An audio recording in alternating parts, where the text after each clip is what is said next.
Assalamualaikum warahmatullahi wabarakatuh. Salam sejahtera bagi kita semua. Salam Swastiastu, Namo Buddhaya, dan salam kebajikan. Halo teman-teman, kenali nama aku Nabila dengan NIM 2019-50377. Pada kesempatan kali ini, aku akan membahas secara singkat materi mata kuliah manajemen strategi.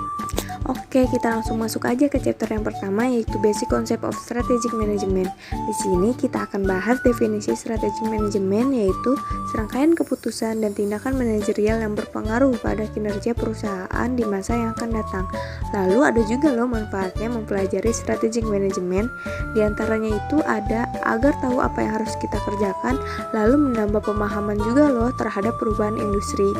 Lalu di sini ada 5 model dalam strategic management, yaitu yang pertama ada environmental scanning, yang kedua ada strategy formulation, yang ketiga ada strategy implementation, yang keempat ada evaluation and control, dan kelima ada feedback or learning process. Nah, 4 dari 5 model strategik ini akan kita bahas satu persatu di chapter 4, 5, 6, 7, dan 8. Oke, kita langsung masuk aja ke chapter 4, yaitu Environmental Scanning and Industry Analysis. Di sini pengertian Environmental Scanning and Industry Analysis itu memantau, mengevaluasi, dan menyampaikan informasi yang berhubungan dengan strategi yang akan diambil oleh organisasi.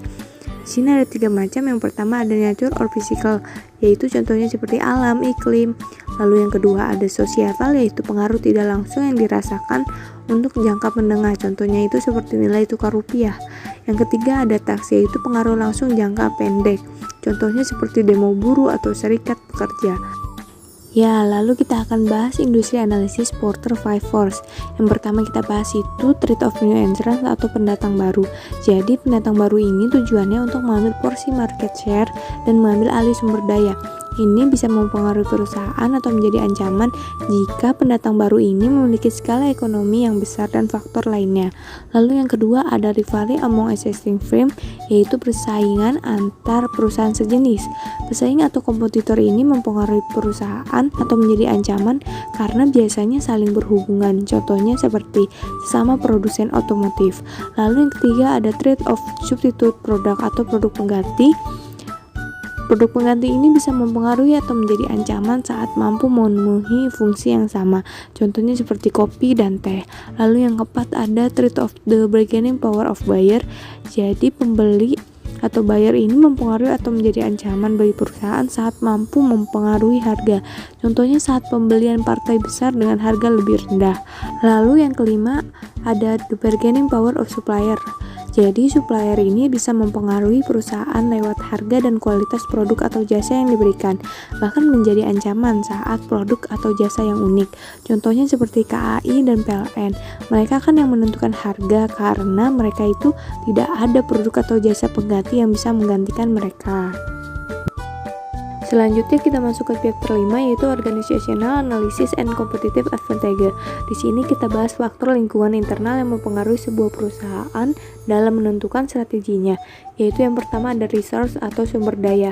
Yang dimaksud itu seperti aset tangible dan intangible, lalu capabilities. Kalau tangible itu gedung dan intangible itu bisa disebut cash dan piutang. Lalu capabilities ini kemampuan perusahaan memaksimalkan sumber daya. Yang kedua ada struktur atau struktur organisasi. Kalian pasti udah gak asing itu, contohnya seperti bagan kerucut yang dimana atasnya ada top manajemen, lalu middle, dan lower. Lalu yang ketiga ada culture atau budaya, yang artinya nilai yang diyakini dan dijalankan oleh sebuah organisasi. Contohnya seperti identitas kampus tercinta kita apa? TSM, kampus juara. Yoi, keren banget kan? Next, kita ke chapter 6, yaitu Strategy Formulation Business Strategy. Pertama, aku akan bahas penggunaan SWOT Matrix dan SWOT untuk menganalisa strategi bisnis. Jadi, framework strategi itu analisa dan perencanaan misi, tujuan, strategi, dan kebijakan perusahaan. Formulasi strategi ini dimulai dengan menganalisa situasi eksternal dan internal. Kalau eksternal itu EVAS, kalau internal itu IVAS. Salah satu alat dari analisis ini atau framework strategi ini itu SWOT atau bisa disebut juga SWAS juga. Nah, SWAS ini digabung dari EVAS dan IVAS. Nah, fungsinya itu apa sih?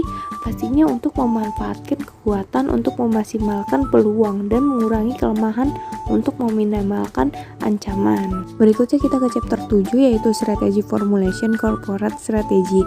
Kita masih bahas Strategy Formulation, bedanya kita ke Corporate Strategy.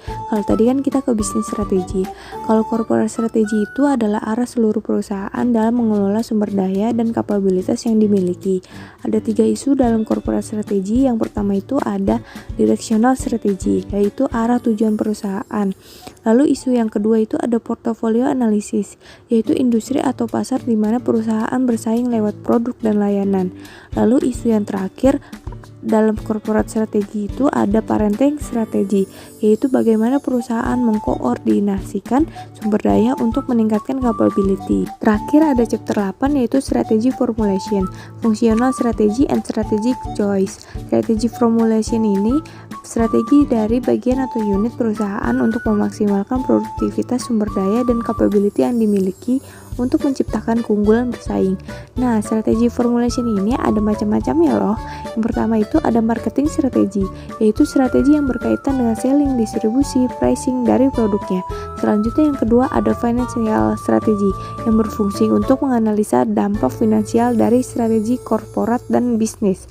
Lalu yang ketiga ada R&D strategi, yaitu berhubungan dengan inovasi produk dan bagaimana mengakses teknologi. Yang keempat ada operation strategy, di mana di sini dibahas bagaimana perusahaan mengelola proses bisnis, mengelola resource and capability yang dimiliki, dan mengelola hubungan dengan supplier. Selanjutnya yang kelima ada purchasing strategy, yaitu membahas bagaimana perusahaan mendapatkan raw material. Yang keenam ada logistik strategi, mengenai bagaimana flow produk ke dalam dan keluar perusahaan. Lalu ketujuh ada HRM strategi, yaitu berkaitan dengan pengelolaan SDM yang mampu self-manage work team. Yang terakhir ada IT teknologi.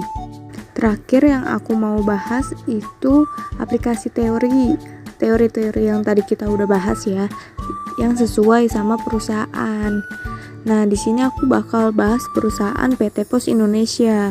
Yang kalian pasti udah tahu PT Pos Indonesia ini bergerak di bidang pengiriman barang, kurir atau logistik, jasa keuangan gitu, surat, paket gitu.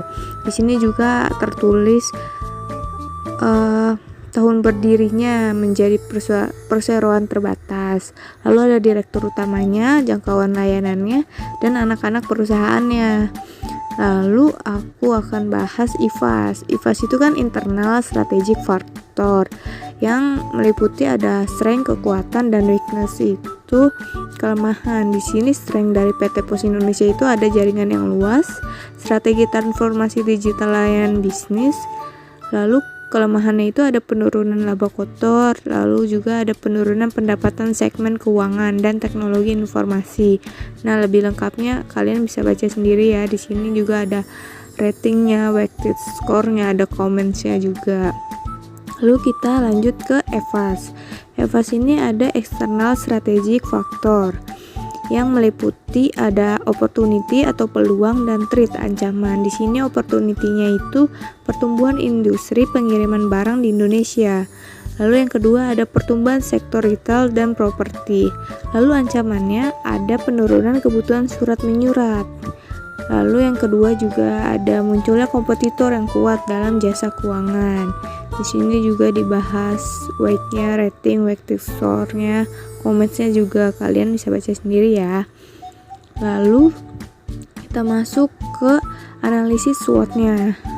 Nah, ini tuh gabungan dari EVAS dan IFAS yang dipilih.